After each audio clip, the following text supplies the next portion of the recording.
अरे दीदी, आप आइए। जिया जी, आप भी चलिए, अच्छा है। क्या कहा तुमने इनसे?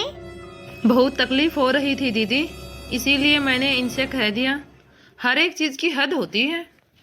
मुझे लगा कि भलाई इसी में है कि अभी भी तू अपनी भलाई के बारे में ही सोच रहा है। और मम्मी पापा की भलाई का क्या?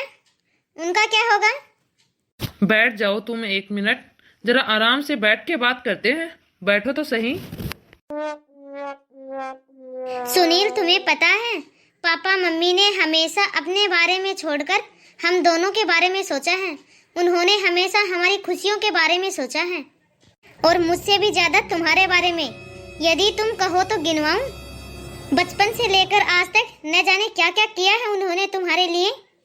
हाँ दी, मैं सब जानता हूँ। हर माँ बाप की तरह हमारे माँ बाप ने भी हमारे लिए बहुत कुछ किया है। यदि गिनवाने जाओगी तो दीदी सालों ही बीत जाएंगे।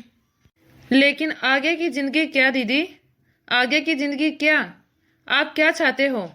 आगे की जिंदगी मेरे लिए मम्मी पापा के साथ नरक से भी बेहतर गुजरे। क्या क्या सुनील, तुम कहना क्या चाहते हो? यदि तुम मम्मी पापा के साथ रहोगे तो तुम्हारी जिंदगी नरक सी हो जाएगी। होता है दीदी, कभी कभी ऐसा भी होता है। नहीं होता है। जिन माँ बाप ने तुम्हें खड़ा करने के लिए अपनी पूरी जिंदगी लगा दी, उन माँ बाप के साथ रहने में तुम्हारी जिंदगी नरक सी हो जाएगी सुनील। कभी कभी मैं मिलने जाया करूंगा दी उनसे। अच्छा, तो एक बूढ़े माँ बाप की पूरी जिंदगी का ये सिला मिलेगा कि उनका बेटा एक मेहमान की तरह कभी कभी उनसे मिलने के लिए जाया करेगा। हाँ हाँ सुनील, ये ही ना? करना पड़ता है दीदी, घर की सुख शांति के लिए ये सब करना पड़ता है दीदी। मेरी बीवी भी तो किसी के घर की बेटी है दीदी। क्या मैं उसके बारे में सोचना बंद कर दूं? किसने कहा? किसने कहा तुमसे कि मत सोच अपनी बीवी के बारे में? सुनील, मम्मी पापा ये थोड़ी ना चाहते हैं कि तू अपनी बीवी को परेशान करे या तंग करे। वैसे प्रॉब्लम क्या है उस महारानी की? सुबह 9 बजे तो सो के उठती है। कभी किसी ने उसे टोका आज तक, या कभी किसी ने रोका उसे लेट तक सोने के लिए? धीरे धीरे अपनी सभी जिम्मेदारियां समझ जाएगी दी वो। अच्छा, तो मम्मी पापा के प्रति उसकी कोई भी जिम्मेदारी नहीं है? अच्छा, तो आपने क्या किया दी? क्या किया आपने अपने सास ससुर के साथ? इनके माता पिता आपके सास ससुर नहीं थे। आपने उनके साथ क्या किया दी? और हाँ दी, आप भी तो सुबह 9 बजे सो के उठते थे। उनके घर पे रहने से आपको प्राइवेसी नहीं मिलती थी ना दी? अब तो मिल गई आपको प्राइवेसी। मैंने अपनी जिंदगी में वही किया है दी जो आपने किया है। आप ही कहती थी ना दी, मैं जैसा करूंगी, मैं जैसा कहूंगी वैसा करेगा तो तू जिंदगी भर सुखी रहेगा। सुखी हूं दी मैं, अब बहुत बहुत सुखी हूं मैं अपनी जिंदगी में।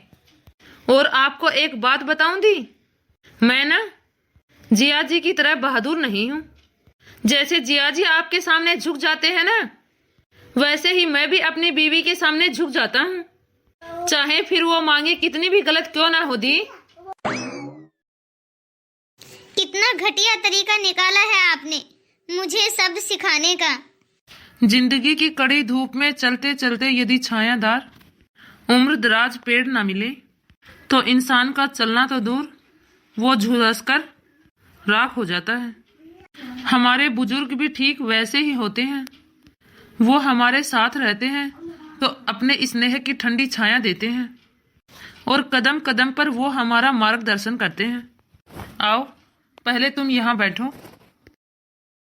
अभी तुम अपने भाई से कह रही थी ना कि तुम्हारे मम्मी डैडी ने तुमसे ज्यादा तुम्हारे भाई का ध्यान रखा है।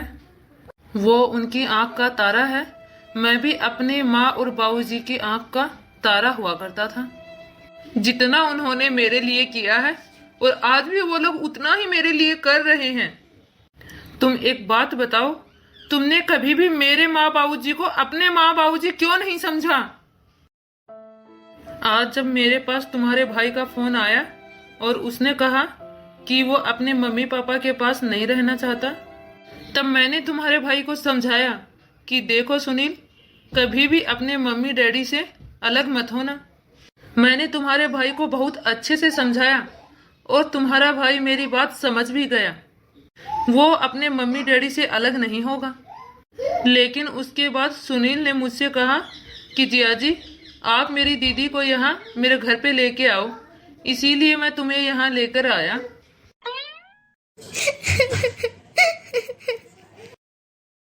अब मैं इससे ज्यादा और कुछ नहीं कह सकती, सवाए इससे कि मुझसे बहुत बड़ी गलती हो गई।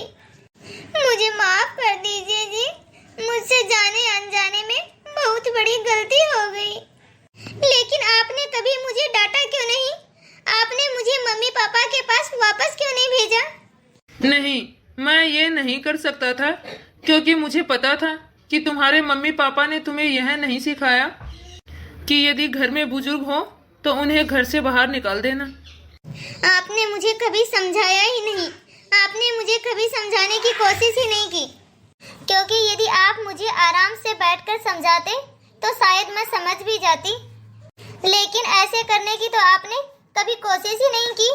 आप थे जो कि बस मेरी हर गलती में मेरा साथ देते रहे और मेरे साथ घर छोड़ने का फैसला कर लिया, ना कि उसके बजाय आपने मुझे एक बार भी समझाने की कोशिश की।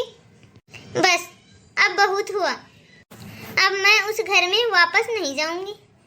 क्यों? अब तुम घर वापस क्यों नहीं जाओगी? क्योंकि वो घर कहाँ है, वो तो बस एक मकान है। क्योंकि घर तो माँ बाप से बनता है ना। अब मैं घर तभी वापस जाऊंगी जब मम्मी पापा यहाँ हमारे साथ रहेंगे। ये हुई ना बात।